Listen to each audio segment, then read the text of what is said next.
ગિરનારના પથરાળ અને કપરા ચઢાણવાળા વિસ્તારોમાં વન્ય પ્રાણીની શોધમાં ભટકવું ન પડે અને માનવ વસાહત તરફ આવવું ન પડે તે હેતુથી વન વિભાગે એક સુવ્યવસ્થિત માળખું ઊભું કર્યું છે.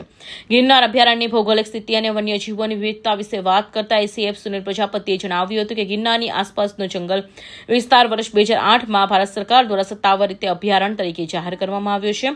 આ વિશાળ વનરાજી ચિત્તલ, સાબર, જંગલી ભૂંડ અને નીલગાય જેવા અનેક શાકાહારી પ્રાણીઓ મોટી સંખ્યામાં વસવાટ કરે છે.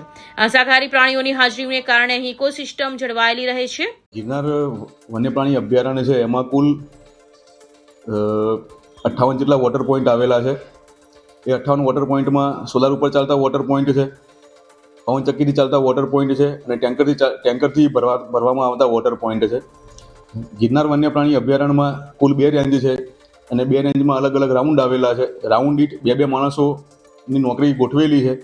એ પ્રમાણે 2 માણસોને રોજ સવારે કુંડા ચેક કરવાના હોય છે, વોટર પોઈન્ટ ચેક કરવાના હોય છે અને વોટર પોઈન્ટમાં પાણી જ ભરવાનું હોય છે. અંદાજે 350 થી 400 લીટર એક કુંડામાં પાણી. કોઈપણ વન્ય પ્રાણી પાણી વગર ના રહી જાય, તરસ્યું ના રહી જાય, એની ખાસ નોંધ લેવામાં આવે છે અને એને પાણી પૂરું પાડવામાં આવે છે. બીજી એક વસ્તુ એવી છે કે વન્ય પ્રાણી પાણીની શોધમાં જો રેવન્યુ વિસ્તાર તરફ જાય અને વન્યજીવ અને માણસ વચ્ચે ઘર્ષણ બી થઈ શકે એવું પોસિબલ છે.